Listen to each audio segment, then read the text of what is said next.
नमस्कार दोस्तों, आप सभी का स्वागत है एजुकेशन सेतु पर। चलिए आज का करंट अफेयर से स्टार्ट करते हैं। भारत ने हाल ही में किस प्रकार की जनगणना शुरू की है? कौन सी की है? पूर्णतः डिजिटल मरीन फिशरीज जनगणना 2025। नेक्स्ट बात करते हैं। द लेसेंट रिपोर्ट के अनुसार PM 2.5 प्रदूषण के कारण भारत में कितनी मौतें हुई? 1.7 मिलियन।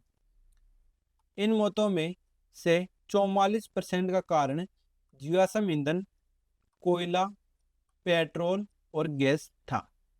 केवल पेट्रोल आधारित वाहनों में से ही 2,69,00,000 मौतें हुई।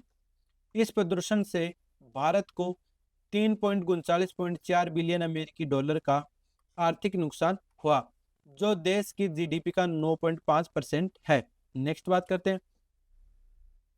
1 नवंबर 2025 से प्रभावी नए नियमों के तहत बैंक खातों में अधिकतम कितने व्यक्तियों को नॉमिनी बनाया जा सकता है? कितने व्यक्तियों को बनाया जा सकता है? 4 को। नेक्स्ट बात करते हैं। भारत और किस देश ने दुर्लभ पृथ्वी निर्यात पर 1 वर्ष के लिए समझौता किया? किसने किया? अमेरिका और चीन ने।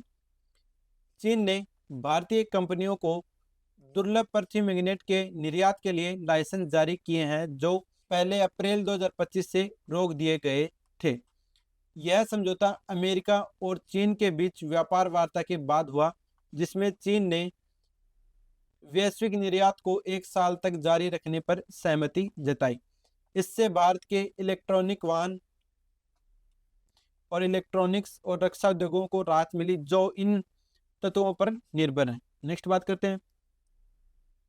दुर्लभ पृथ्वी तत्व होते क्या है? ये 17 रासायनिक तत्वों का समूह है, जो जैसे स्कैनेडियम। ठीक है। नेक्स्ट बात करते हैं।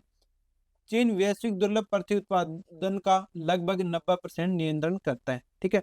यह समझौता 1 वर्ष के लिए, और इसमें शर्त है कि सामग्री को अमेरिका को पुनर्निर्यात नहीं किया जा सकता या रक्षा के क्षेत्र में उपयोग नहीं किया जा सकता। नेक्स्ट बात करते हैं।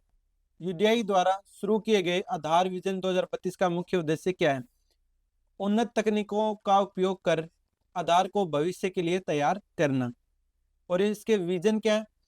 आधार को भविष्य की तकनीकों के साथ एकीकृत करना, जैसे AI, मशीन लर्निंग और बायोमेट्रिक्स उनते। डेटा सुरक्षा गोपनीयता को और मजबूत करना। आधार सेवाओं को अधिक सुलभ बनाना और तेज बनाना, खासकर ग्रामीण क्षेत्रों में।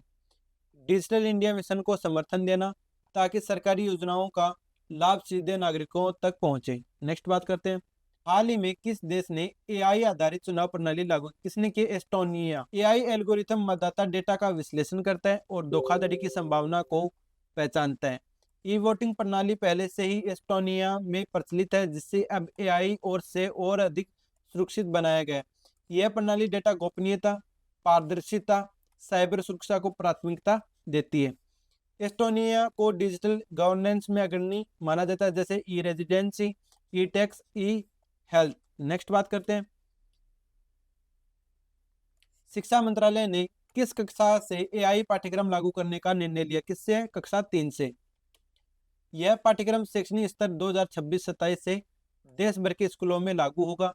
IIT मद्रास के प्रोफेसर कार्तिक रमन की अध्यक्षता में विशेषज्ञ समिति ने पाठ्यक्रम तैयार किया है। AI को एक बुनियादी सार्वभौमिक कौशल के रूप में सिखाया जाएगा, जैसे मशीन लर्निंग, मशीन कैसे सोचती है, रोबोट कैसे काम करते हैं आदि। CBSE, NCERT, KVS, NVS जैसे संस्थानों ने इस पहल में सहयोग किया है। नेक्स्ट बात करते हैं। हाल ही में किस राज्य ने सरकारी कार्यक्रमों में प्लास्टिक बोतलें प्रतिबंधित की हैं? कौन सा है? कर्नाटक। मुख्यमंत्री सिद्धारमैया ने आदेश जारी किए कि अब सभी सरकारी आयोजनों में स्टील या पेपर ग्लास जैसे पर्यावरण अनुकूल विकल्पों का उपयोग अनिवार्य होगा। यह कदम राज्य की ग्रीन पशु पहल का हिस्सा है, जिसका उद्देश्य सिंगल यूज प्लास्टिक का पूरी तरह से हटाना है। साथ ही सभी सरकारी कार्यक्रमों में कर्नाटका मिल्क फेडरेशन के नंदिनी ब्रांड के उत्पादों का उपयोग भी अनिवार्य किया गया है। हाल ही में किस प्रख्यात हिंदी साहित्यकार एवं शिक्षावादी का 102 वर्ष की आयु में निधन हो गया? कौन है? रामदरस मिश्र। और इनकी महत्वपूर्ण कृतियां कौन सी है? पक गई धूप कभी कभी, मैं समय हूँ जाने कितने जन्मों के बाद। नेक्स्ट बात करते हैं, भारत के किस दिग्गज टेनिस खिलाड़ी ने हाल ही में पेशेवर टेनिस के से संन्यास की घोषणा की है? किसने किया? रोहन बोपन्ना ने। नेक्स्ट बात करते हैं, 1 नवंबर को निम्नलिखित में से किन राज्यों का स्थापना दिवस मनाया जाता है? कौन से? ए बी उपयुक्त है, बी भी उपयुक्त है, सी भी उपयुक्त है, कौन सा है? ऑप्शन नंबर डी इसके लिए क्या है? राइट ऑप्शन है। सबसे पहले कर्नाटका की बात कर लेते हैं।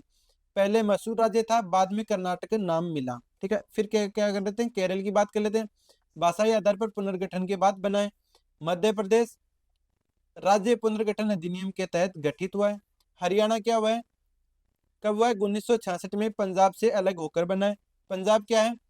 हरियाणा के गठन के साथ पुनर्गठित हुआ है। छत्तीसगढ़ क्या है? 2000 में मध्य प्रदेश से अलग होकर बना है। आंध्र प्रदेश क्या है? 1956 में तेलंगाना के साथ मिलकर बना संयुक्त राज्य। नेक्स्ट बात करते हैं, हाल ही में किस राज्य की पुलिस ने विद्यार्थियों को इंटरनेट सुरक्षा, उत्तरदायित्व, ऑनलाइन उपयोग के बारे में सिखाने के लिए साइबर जागो पहल शुरू की? किसने की है? पंजाब पुलिस ने। यह कार्यक्रम राज्य साइबर अपराध प्रभाग द्वारा चलाया जा रहा है। 3968 सरकारी स्कूल विद्यालयों के शिक्षकों को प्रशिक्षित किया जाएगा ताकि वे छात्रों को साइबर खतरों से बचाव सिखा सकें। 5 लाख से अधिक छात्रों तक पहुंचने का लक्ष्य है। नेक्स्ट बात करते हैं, सोशल मीडिया को सुरक्षित उपयोग, संदिग्ध गतिविधियों की पहचान और रिपोर्टिंग, एआई आधारित साइबर खतरों की समझना, कानूनी प्रावधानों की जानकारी। हाल ही में किस पूर्व भारतीय हॉकी गोलकीपर का निधन हो गया है जो केरल से भारत के पहले ओलंपिक पदक विजेता थे? कौन थे? मैनुअल फेडरिक। आज के लिए फ्रेंड्स इतना ही। जय हिंद दोस्तों।